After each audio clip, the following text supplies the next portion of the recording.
we sent nearly 1,000 children this summer. And it's pretty much that way every year. We've been doing this for years. And this becomes the central point of the summer of how we can take a child, just like this woman was talking about. A kid that's, number one, never been out of the ghetto. Number two, has never even seen a fish. They go fishing. Number three, has never rolled around in grass like you and I would know it. Never seen birds. It's never been dark. See, now you think, well, it gets dark every night in New York. No, see, unless you live here, you're not going to understand that. It never really gets dark here. So you take these kids that are really tough here in the inner city, and yet you take them out into the woods where there's no lights of the city that reflects all around in the neighborhood, and you put them out there and they hear the animals and the crickets. But see, once you've got them away from this, from all this, I cannot tell you the testimonies year after year after year of these kids as they come back. So how's camp? It's fun. What's that in your hand? This is a visor that we made from yesterday from Arts and Crafts. You made that? Yes. Could I wear it? Yes. Could you put it on my head? All right, have you won anything yet? Yes. What's your favorite thing you've done so far? Going to the lake, but today we're gonna go camping. We're gonna go fishing, so that's gonna be the best thing for me. I have a child on my route named Ramel, and he's the kind of boy that you always know is there. He's always loud and sings the songs the loudest at Sunday school and is always around. My family is very different because he has 5 siblings, and they all have different fathers, and his father in particular is in jail. The only father that's around is his baby sister's father. Otherwise, all those guys are gone. I was really happy that he'd go to camp again for the 2nd time. And for him, camp is totally different because his life is just so used to. He lives on the streets pretty much. He's always fighting. At camp, he kind of gets to see pretty much the only time, probably his whole year, that he gets to really be around Christian guys, Christian men, and he sees totally different values, not degrading women, and just being really positive for him. I like it over here because there's no gun shooting, and over there where I live, every day it's just gun shooting, and because it be in the project. But over here, I don't hear none of that, and we just could wake up in the morning while nobody's dead or something like that. If I had to choose where I wanted to stay, I would say I wanted to stay here. It's better over here.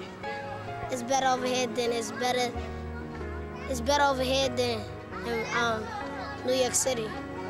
I love Leo, I love Marty, because anytime I do something bad, they always stand by me, and they always give me another chance. And anytime I want to go somewhere with them, they always do that. I have a big burden for the boys because of the lack of a father role in their lives. And again, it starts with a friendship, with a relationship. You sit next to them and you say, hey, how are you? You try to connect with the child. And then once they know you, once they know that you love them, that you accept them, then they see right away, hey, he wants more. He wants to change me, he wants to challenge me, he wants to correct me, and he wants to love me.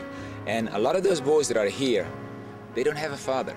I've been coming to camp for a few years now, and yesterday we were in chapel, and I saw this girl here, and immediately I thought, she reminds me of me. So I went to her.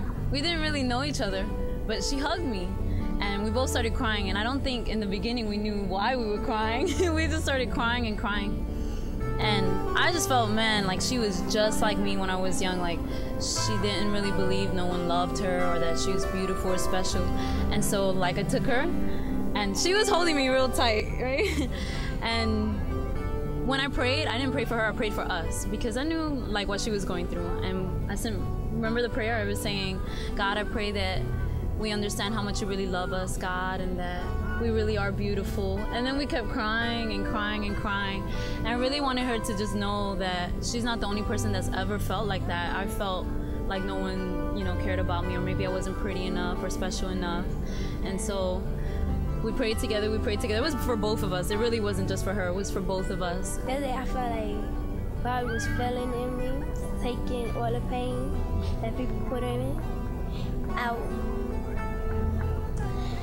And that after I was just so happy. Most of you know my story. And if you do, then you'll understand why this whole thing is so personal to me. See, I was just like these kids when somebody sent me to camp. My life was a mess. My mother had abandoned me, left me on a street corner. You know the story. And if that man hadn't picked me up that day, if he hadn't paid my way to that Christian youth camp, the truth is, I wouldn't be standing here talking to you right now. And this ministry, the 20,000 kids and families that we reach every week, everything that Metro Ministries has, everything that we are today, the influence that we have become, goes all the way back to the one man who invested in the little boy who needed help.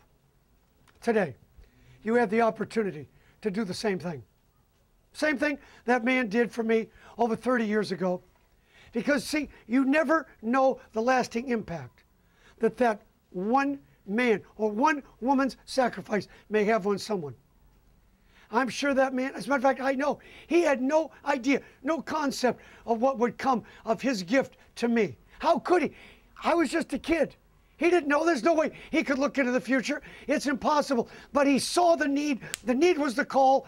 And you never know. If I can just get that across to you, you never know who you're going to help, folks. Back then in 1961, it only cost $17.50 to send me to camp. Now, obviously, it costs a lot more, but the results are still the same. So whatever you're able to do, whatever you can do, whether it's a partial scholarship, full scholarship, any way you can help, whatever it is that you can do, trust me when I say it will make a difference. I know. If anybody knows, if anybody understands how one person can make a difference in the life of a kid, it's me. If anybody understands, it's me. Call the number on the screen. Call the number. We need your help. Thanks.